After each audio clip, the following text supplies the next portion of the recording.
Conta um pouco como começou a sua carreira de escritor, como aconteceu tudo, a sua trajetória. Cara, a minha história eu acho que ela vai de encontro com a de muitas pessoas, apesar de a maioria dos escritores com quem eu já conversei, eles dizem que desde criancinha eles liam muito, eles escreviam muito, e a minha história ela é um pouco diferente disso.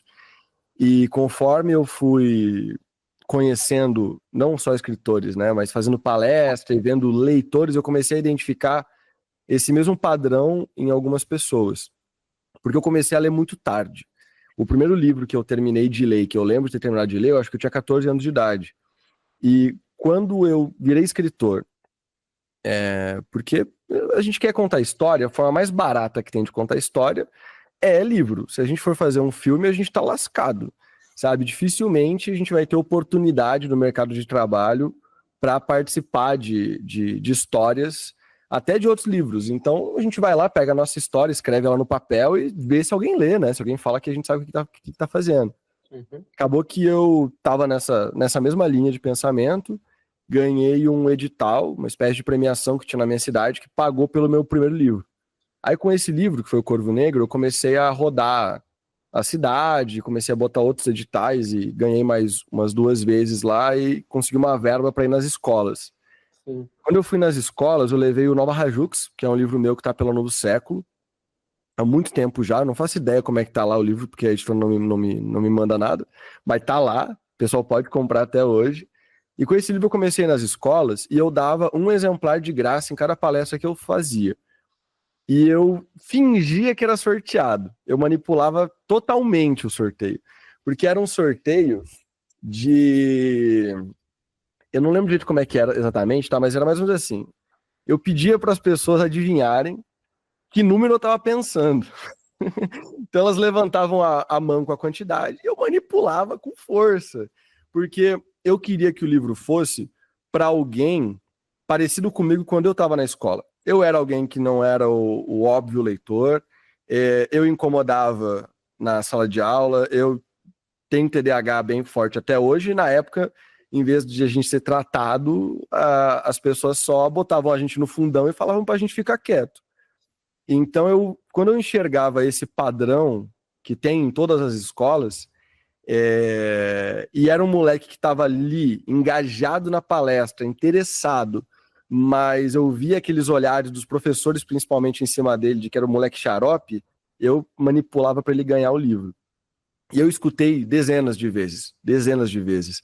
Ah, você vai dar o livro para ele por nada, porque ele não vai ler. E eu também escutei dezenas de vezes esses moleques falando: esse livro aqui eu vou ler. E eles leram, cara. E é isso que me fez ter certeza de que o nosso caminho ele realmente tem peso. E a partir disso eu comecei a trabalhar com outros escritores também, e aí nasceu a Flive. Mas o meu caminho como autor, eu tive muita sorte, tá? Sendo muito honesto com você. Porque ganhar um edital que paga pela publicação do seu primeiro livro é uma coisa que quase ninguém tem. Eu tive muita sorte de estar no lugar certo, na hora certa, de conhecer as pessoas certas que me contaram que existia essa oportunidade. E hoje o que eu tento fazer é não dar a mesma oportunidade para os escritores, porque eu não tenho 30 mil para ficar dando na mão de cada um, mas pelo menos transformar a entrada deles no mercado em algo mais viável, mais justo e mais democrático, sabe? Dá pra ver, tipo, o começo da minha carreira até hoje, onde é que eu tô, e dá pra criar um paralelo na minha cabeça, sabe?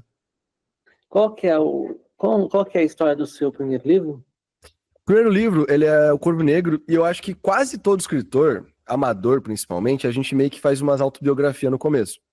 Então, O Corvo Negro, ele é quase uma autobiografia minha, de fantasia. É uma fantasia medieval. Na época eu gostava muito de jogar Skyrim e estava assistindo muito Game of Thrones.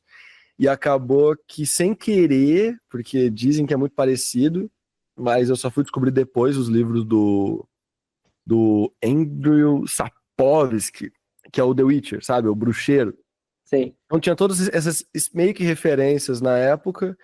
Um moleque que não era muito leitor, então eu criei um livro de fantasia sobre um adolescente que não tinha pai, que não sabia quem que era o pai, né? A mãe dele acabou, depois que ele começou a fazer umas cagadas, tirar a própria vida, então ele ficou sozinho no mundo, só com alguns amigos, todo mundo órfão. E nessa época eu já aprendi que a gente, escritor, às vezes é meio preguiçoso. Porque personagem sem pai nem mãe é muito mais fácil de desenvolver o caráter dele.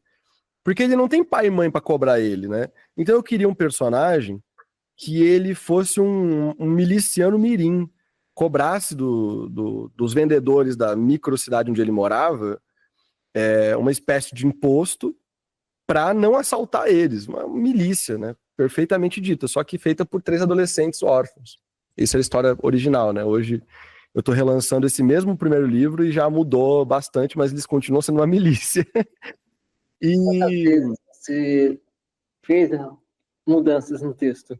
eu fiz muitas mudanças no texto, muitas mesmo. Eu inicialmente não ia fazer algo tão profundo, sabe?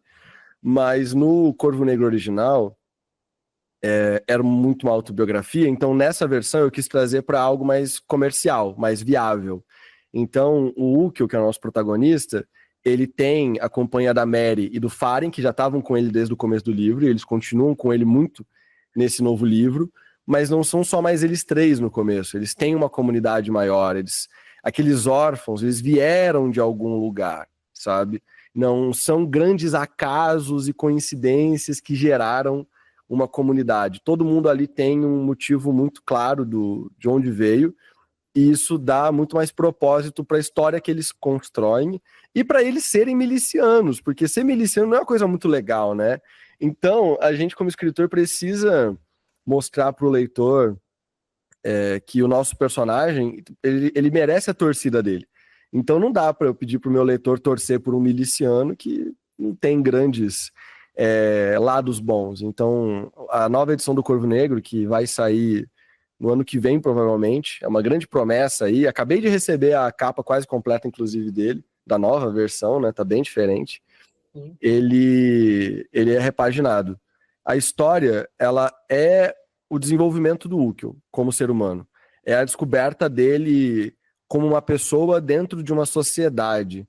Antes do Corvo Negro terminar, o Ukil, ele é um menino muito egoísta, um menino que ele enxerga a realidade de um jeito porque ele sofreu algumas coisas que fizeram ele ter raiva de algumas entidades e de algumas pessoas. No final do Corvo Negro, a gente encontra um personagem quebrado. E é por isso que a gente precisa da continuação, que é a Fênix Rubra, que é o livro 2, agora é uma duologia, onde o Ukil, ele quebrado, se reconstrói com a ajuda de terceiros e descobre quem ele realmente é e qual é o verdadeiro sonho dele, sabe? Então é uma história sobre autodescoberta e propósito. Nossa, muito bom, cara.